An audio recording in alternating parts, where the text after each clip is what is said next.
Assalamualaikum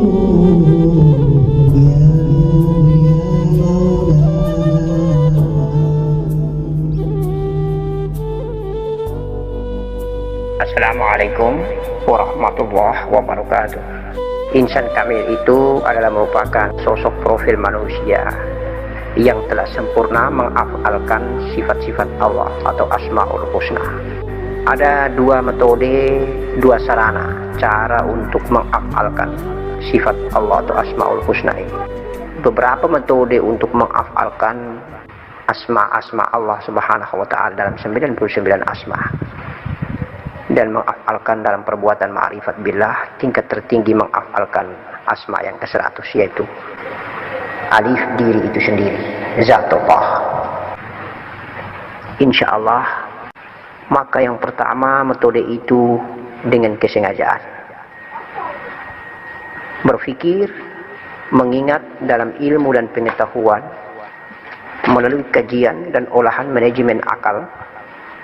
Kemudian kita mulai memerankan, mulai mempraktikkan, mulai mengejawantahkan, mewujud menyatakan nama daripada asma Allah ini di dalam perbuatan kita sehari-hari, di dalam perbuatan batang tubuh kita sehari-hari.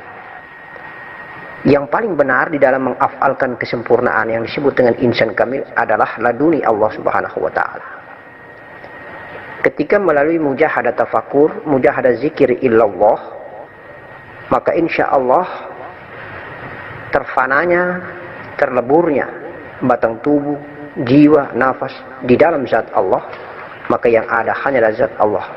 Sehingga laduni dan karomah, jadab mujadab, spontan, refleks spontan, gerakan-gerakan Allah semata. Tidak ada lagi aku hamba pada saat itu, aku hamba telah tiada. Yang ada hanyalah aku Allah, di dalam melihat, di dalam mendengar, di dalam lisan bicara, di dalam berbuat tangan, berbuat kaki, di dalam kegiatan aktivitas batang tubuh, aktivitas Allah Subhanahu wa taala. Itu yang disebut dengan insan kamil hakiki, insan kamil laduni, insan kamil ilham ilahiyah, insan kamil yang telah tertutup dengan nurnya Allah, nur zat Allah. Yang berjalan adalah Allah, yang melihat adalah Allah, yang mendengar adalah Allah. Tangan-tangan Allah, kaki-kaki Allah, mata-mata Allah, mulut bicara, mulut Allah Subhanahu wa taala. Itulah kesempurnaan hakiki. Dan tentunya dari beberapa 99 Asmaul Husna ini saling fana di antara satu dan yang lain. Asma yang satu akan fana ke asma yang lain sampai tenggelam di dalam asma yang ke-100, yaitu alif, hu, zat Allah Subhanahu wa taala. Insyaallah pemahaman sedemikian sederhana tetapi memiliki makna yang cukup mendalam. Bisa disimak dan bisa dikaji untuk kita bisa mengetahui tentang dua metode bagaimana kita disebut dengan insan kamil secara laduni ataupun insan kamil melalui mujahadah batang tubuh, melalui akal dan kajian-kajian fikiran kita.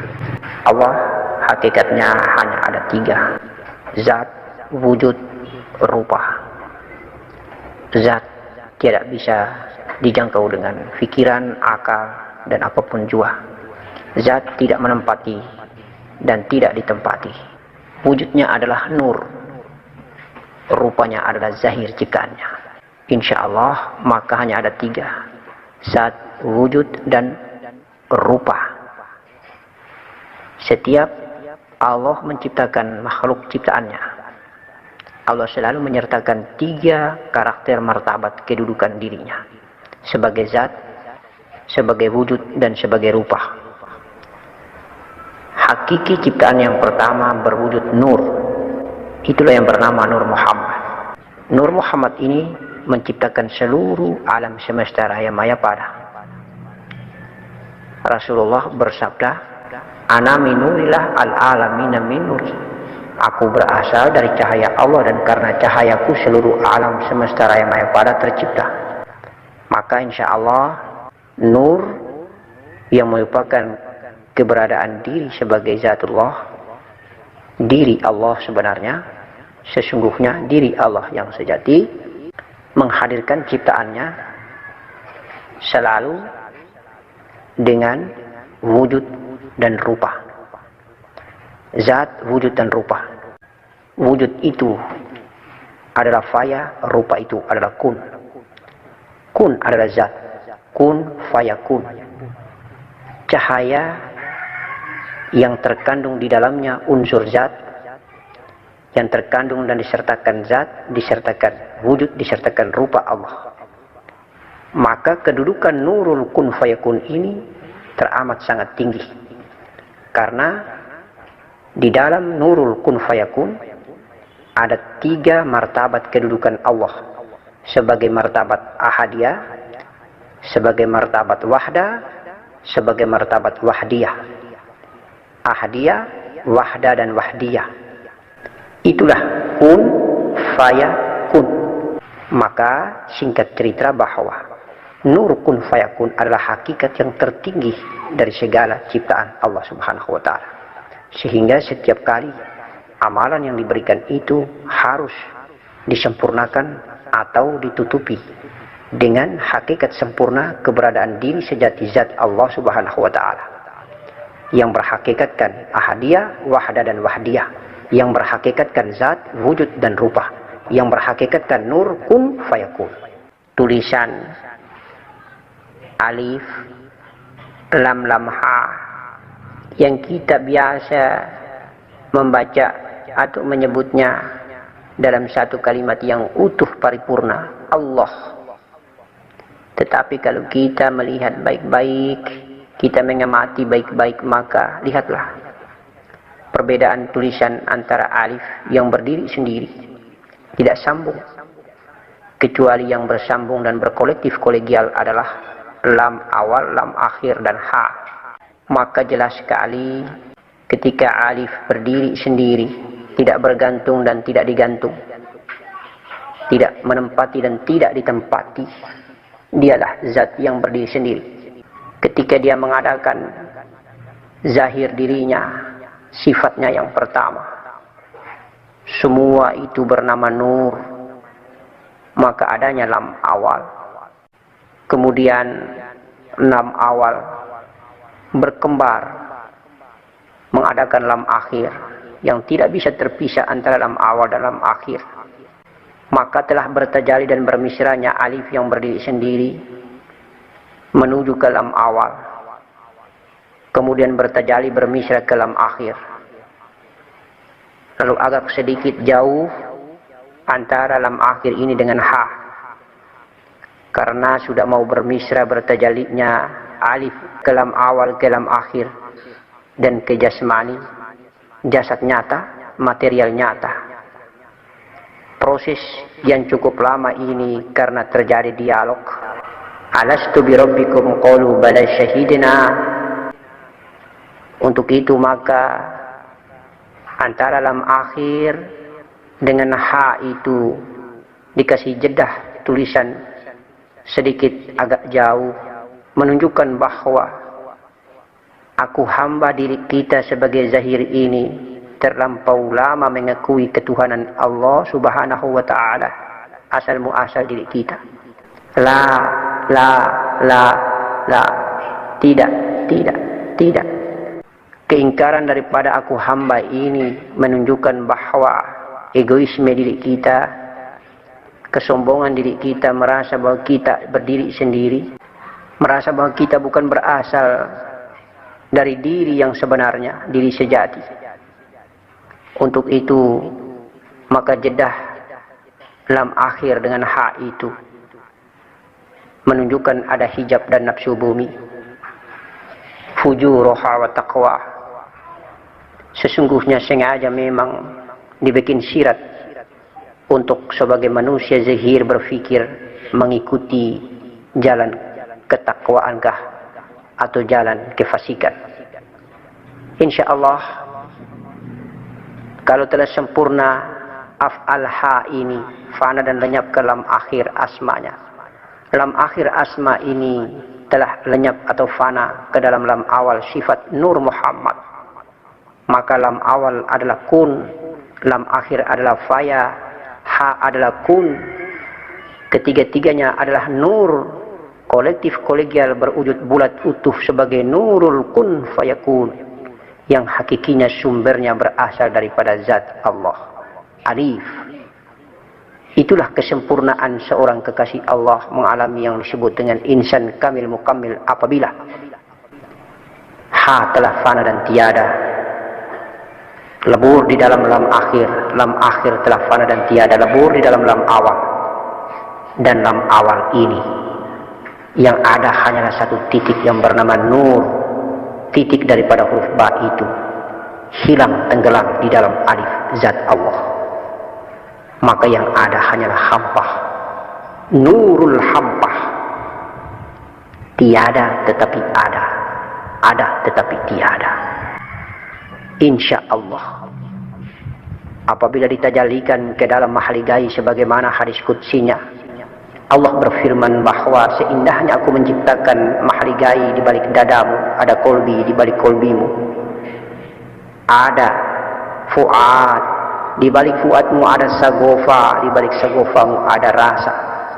Nur Muhammad, itulah di balik Nur Muhammad rahasia, dan aku berada di balik itu. Ada aku, insya Allah. Maka insya Allah yang hanya tenggelam ke dalam zat Allah hanyalah rasa, hanyalah Nur Muhammad.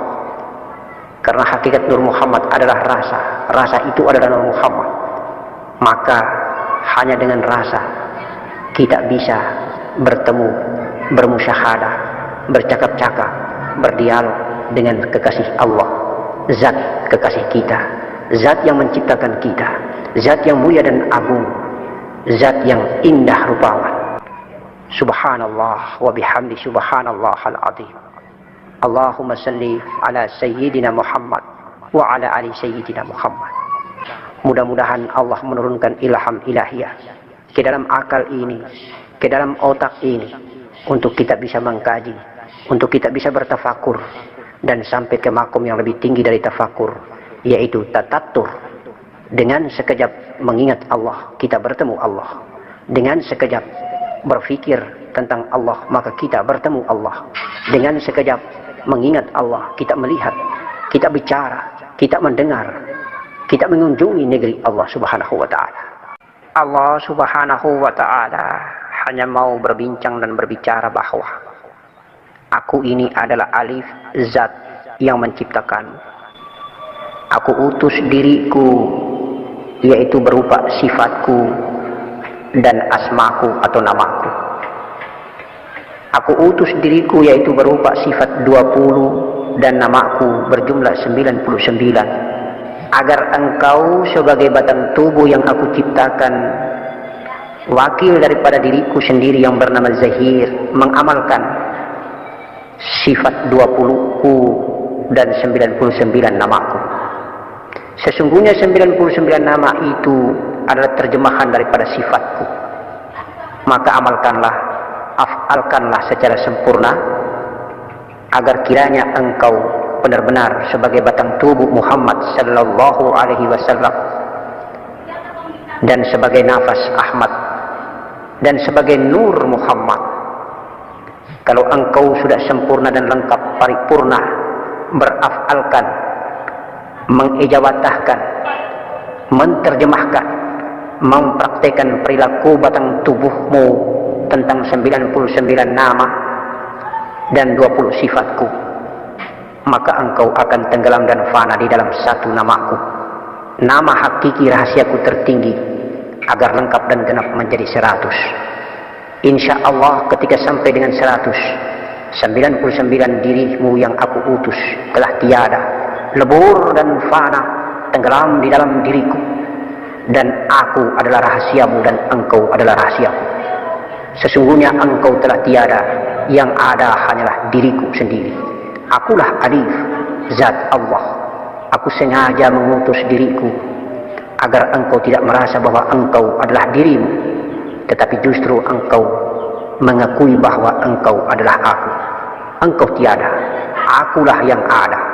Alif lam lam ha, Allah, Allah, Allah. Nurul kun fayakun. Amin ya rabbal alamin. Sirrun ala sirrin. Itulah perjalanan rahasia di atas rahasia. Itulah kendaraan yang dipakai menggunakan tatatur, bukan tafakur. Itulah kendaraan yang dipakai menggunakan tatatur yang tenggelam di dalam sirrun ala sirrin, rahasia di atas rahasia. Apa yang dialami melalui sirun ala sirin ini benar adanya. Itu merupakan salah satu ilham ilahiyah, karomah dan laduni Allah subhanahu wa ta'ala. Maka Abah sering berkata, apabila engkau mau bertemu dengan Rasulullah, masuklah ke dalam pintu dirimu, masuklah ke dalam perut mursyidmu. Engkau akan bertemu dengan Rasulullah. Maka engkau masuk ke dalam perut mursyidmu, engkau bertemu dengan Rasulullah. Masuklah ke dalam perut Rasulullah, engkau akan bertemu dengan Allah subhanahu wa ta'ala. Apabila engkau belum mengenal dirimu, maka engkau mengenallah diri mursyidmu. Karena di dalam diri mursyidmu ada Rasulullah, di dalam Rasulullah ada Allah subhanahu wa ta'ala. Tetapi apabila engkau sudah mengenal mursyidmu, apabila engkau sudah mengenal dirimu, apabila engkau telah mengenal mursyidmu hingga di dalam mursyidmu engkau telah bertemu dengan dirimu, engkau telah bertemu dengan diri Rasulullah, engkau telah bertemu dengan diri seluruh alam semesta raya maya pada, engkau telah bertemu dengan pemiliknya Allah subhanahu wa ta'ala. Maka ketika engkau mau berangkat bertemu dengan zat yang agung mulia Allah subhanahu wa ta'ala, maka bertemulah dengan dirimu. Itulah hakiki dirimu. Tataplah baik-baik profil daripada batang tubuh dirimu, tataplah baik-baik profil daripada jiwa dirimu, maka engkau akan bertemu Rasulullah, engkau akan bertemu Allah. Karena dari balik dirimu ada Rasulullah, di balik Rasulullah ada Allah subhanahu wa ta'ala. Rasulullah tiada, yang ada hanyalah Allah dan dirimu. Itulah konsep mengenal diri, mengenal Allah. Itulah amalia daripada mengenal diri dan mengenal Allah. Maka insya Allah, bagi yang belum bertemu dengan dirinya, maka bertemulah dengan mursyidnya. Bagi yang belum bertemu dengan mursyidnya, maka belajarlah mengenal diri. Insya Allah, dengan engkau bertemu dengan dirimu, maka engkau akan bertemu Allah subhanahu wa ta'ala.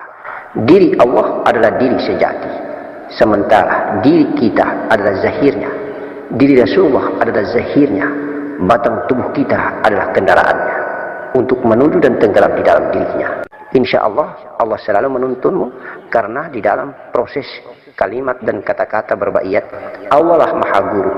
Baginda Nabi Muhammad sallallahu alaihi wasallam sebagai robitah mursyid, Nur Muhammad tuntunan sejati dunia wal akhirat. Itulah diri yang kita kenal.